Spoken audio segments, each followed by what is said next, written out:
Il a circulé dans les territoires dans la nordicité et il a créé des œuvres qui sont des territoires.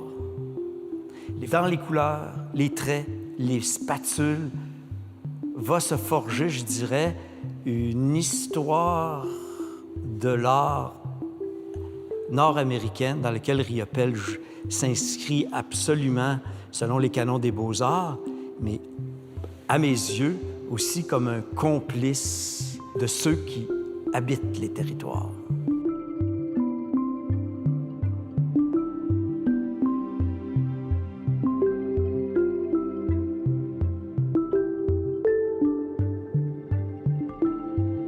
Bonjour, nous nous trouvons présentement dans l'exposition Riopelle, à la rencontre des territoires nordiques et des cultures autochtones.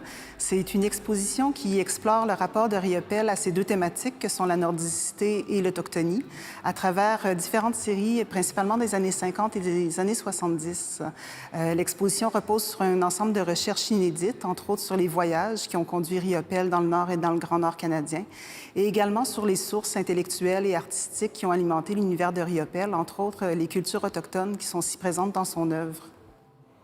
Il a circulé dans les territoires dans la nordicité et il a créé des œuvres qui sont des territoires. Dans les couleurs, les traits, les spatules, va se forger, je dirais, une histoire de l'art nord-américaine dans laquelle Riopelle s'inscrit absolument selon les canons des beaux-arts, mais à mes yeux aussi comme un complice de ceux qui habitent les territoires. Si tu veux entrer dans, t'inspirer, ou si tu frôles par, vraiment t'es frappé par des formes, des objets, des habitations, bien, tu entres inévitablement dans un monde qui est déjà nommé par les Autochtones. Donc, on va voir apparaître une toponymie aussi chez Riopelle. En 1955 et 1956, Riopelle réalise une série de gouaches qui porte les titres « Masque Esquimau ». On peut donc se demander d'où vient cette inspiration en lien avec la culture inuite. Riopelle, dans les années 50, est évidemment à Paris. Il se trouve dans l'entourage des surréalistes. Il a pu découvrir, entre autres, la grande collection de Georges Dutuit, qui présentait plusieurs masques Yupit. Même chose avec celle d'André Breton. André Breton qui avait d'ailleurs écrit un aparté dans un catalogue d'exposition de Riopelle à la fin des années 40. Et ce titre, Masque Esquimau, est donc inspiré par l'univers intellectuel dans lequel Riopelle se trouve. On peut difficilement faire de lien formel entre les masques esquimaux et les compositions de Riopelle. C'est avant tout dans les titres. Dans les années 50, ce sont les titres de Riopelle qui portent tout son univers et ses inspirations pour la nordicité et l'autochtonie. C'est cette puissance sacrée qui rejoint à la fois une dimension très expressive, symbolique, les cérémonies, les danses, les chants, les médecines, tout ce qui est le monde culturel autochtone, et cette incroyable vitalité des avant-gardes de ces artistes qui vont circuler.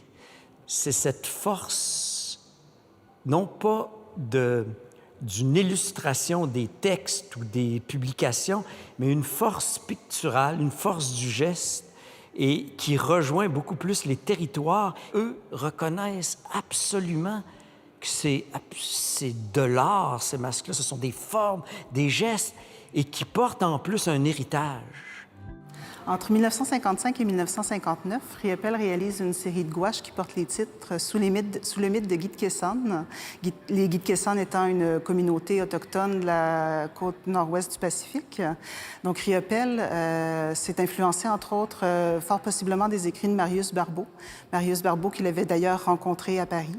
Il est également possible que ce soit inspiré des écrits de Kurt Seligman, un peintre surréaliste qui avait visité la région. En 1975 et 1976, Riopelle réalise une série d'huiles sur toile où il emprunte des toponymes autochtones pour nommer ses œuvres. On est dans une salle qui en présente plusieurs. On a entre autres l'œuvre Muskowekwan, qui est une communauté, un territoire sauteux de la Saskatchewan. On a également Mi'kmaq derrière nous, qui est une très belle œuvre réalisée en décalcomanie. Donc, avec ces nombreux titres d'œuvres, je pense également à Mascouche, qui veut dire petit ours, qui est derrière moi. On a 3 œuvres ici avec des titres qui débutent par M, et on se rend compte que dans ces années-là, Riopelle a titré un grand nombre de tableaux débutant par M avec des titres autochtones, beaucoup de toponymie, entre autres. On peut donc se demander si Riopelle n'a pas utilisé un dictionnaire autochtone pour pour choisir ses titres d'œuvres. Par contre, on connaît beaucoup d'ouvrages qui étaient dans la bibliothèque de Riopelle, mais on n'a malheureusement pas pu retracer de dictionnaire autochtone. Ça demeure donc une hypothèse. Ce qui est important, c'est qu'à la toponymie, territoire. Là, on vit. Là, on circule. C'est le dépoint d'une géographie. Et je trouve que cette portion-là de Riopelle est beaucoup plus vaste. Et pour moi, ça remonte à sa peinture Hochelaga. Là, d'où il vient, le petit gars d'Hochelaga, de Lorimier, mais après ça, d'une part. Et après, je me suis amusé à voir le parcours, hein, le nomade, et comment on circule dans tous les territoires et qu'on peut nommer les Premières Nations à travers les titres des œuvres. Et on va finir par arriver sur la côte ouest et dans la nordicité des Inuits. Mais derrière ça, ce qui est libre et libéré, c'est cette circulation dans les territoires. Et en plus, l'effort ou cette idée d'avoir nommé plusieurs par des noms autochtones, on entre aussi dans le bestiaire, dans l'imaginaire. En 1973, Riopelle réalise la série Les Rois de Tulé, qui est une série qui condense un ensemble de références au monde nordique. La série Les Rois de Tulé est inspirée par l'ouvrage de Jean Mallory, écrit en 1955, Les Derniers Rois de Tulé. Jean Mallory est un ethnologue qui s'est intéressé aux Inuits de Tulé au Groenland. Par contre, Riopelle a dit que c'est ce qu'il appelait ses Esquimaux. Ces Esquimaux venaient de France, puisque la série a débuté avec une bûche que Riopelle a trouvée dans un restaurant à Paris. Il trouvait que la forme de la bûche lui faisait penser à un visage inuit portant des lunettes de soleil avec l'ouverture très fine qui leur permettent de se protéger des rayons du soleil. En ce sens, les rois de Tulé, ça reste un mythe alloctone confronté à une mythologie qui, elle, est beaucoup plus de l'ordre de la survie, de la réalité. Vive au Grand Nord, vive au Groenland. En moins de 2 minutes, quand il y a un blizzard, qui sont des œuvres ici, tu perds tout repère. Et c'est terminé si tu ne sais pas entendre, si tu ne connais pas toutes les nuances que connaissent les Inuits de la neige, du vent, et de te repérer, les repères. En ce sens, c'est peut-être la partie la plus fantaisiste chez Riopelle entre ces deux mondes, mais en même temps, c'est celle qui pourrait nous rapprocher le plus près de certains éléments de ce qu'est l'art autochtone. En 71 et 72, Riopelle réalise la série Jeux de ficelle, qui est une série d'acrylique sur lithographie marouflée sur toile. Dans cette série, Riopelle s'inspire encore une fois de motifs du Grand Nord, cette fois-ci les jeux de ficelle, ou ce qu'on appelle le jeu de la Yarak, qui consiste à nouer des ficelles au bout des doigts pour créer certains motifs, des motifs souvent inspirés par le quotidien des populations du Grand Nord. Riopelle, pour cette série-là, s'est inspiré de l'ouvrage de l'anthropologue Guy-Marie Rousselière, Les Jeux de ficelle des Arvili-Yarmouth. Et Riopelle, vraiment, va à plusieurs moments reproduire les figures de ficelle telles qu'il les a trouvées dans cet ouvrage-là. Il y a donc certaines œuvres qui sont extrêmement figuratives et d'autres pour lesquelles Riopelle prend une certaine liberté en créant ses propres jeux de ficelle. L'idée de jeu, hein, c'est central dans Riopelle, l'homme et le personnage. Le jeu, la vitesse, tout ça, c'est là. Et donc, jeux de ficelle qui sont des formes, des dessins, rejoignent l'artiste. Et en même temps, ce sont des formes de socialisation, de transmission qui sont de l'amusement, donc des jeux sociaux, hein, chez les Inuits. Et là, on revient à cette idée entre des documents seconds, des livres d'anthropologues, des dessins, et de créer des œuvres. Bien, il y avait déjà des œuvres qui le précédaient ou qui inspirent maintenant des sculptures inuites contemporaines. Donc, on reste dans le jeu des formes. Et ça, c'est magnifique parce que ça ne peut pas appartenir aux artistes seulement, ça ne peut pas appartenir aux anthropologues, ça appartient aux enfants puis à des milieux de transmission. Donc, encore là, on entre de ce que moi j'appellerais dans des dimensions de civilisation. En 1976, Riopelle réalise une série de dessins à la pointe d'argent tout à fait unique dans son œuvre. Pour réaliser ces pointes d'argent qui présentent plusieurs sujets autochtones, Riopelle s'est inspiré de photographies qui lui avaient été offertes par Georges Dutuit, son grand ami qui était collectionneur d'art autochtone d'Amérique du Nord. Il a donc, Riopelle, il s'est penché sur ces photographies-là et a vraiment fait des reproductions très, très fidèles des objets qui y étaient représentés. Et on voit que en 77-79, ce n'est pas le seul exemple de cette pratique-là, puisqu'il réalise également certaines lithographies. Je pense entre autres à une lithographie qui s'appelle Masque, où Riopelle s'inspire d'un ouvrage de Lévi-Strauss qui s'appelle La Voix des masques de 1975.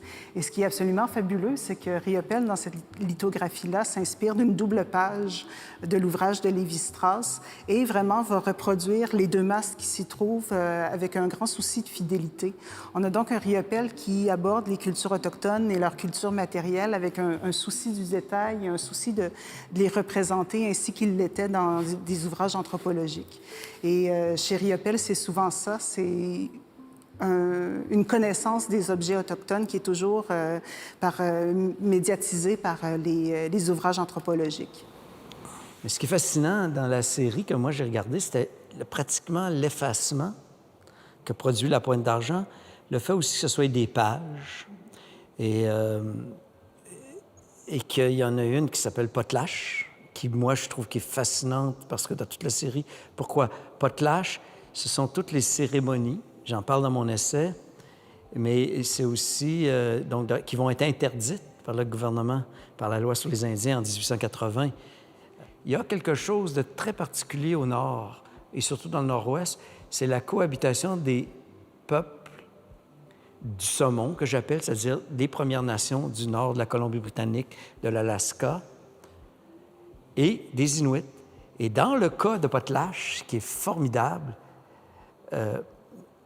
c'est que c'est reproduit, c'est comme les motifs Haïdogwai ou Timlik ou Gitsan qui se rejoignent pour ce qui est sur les coffres. Et non pas, c'est plus du tout les masques.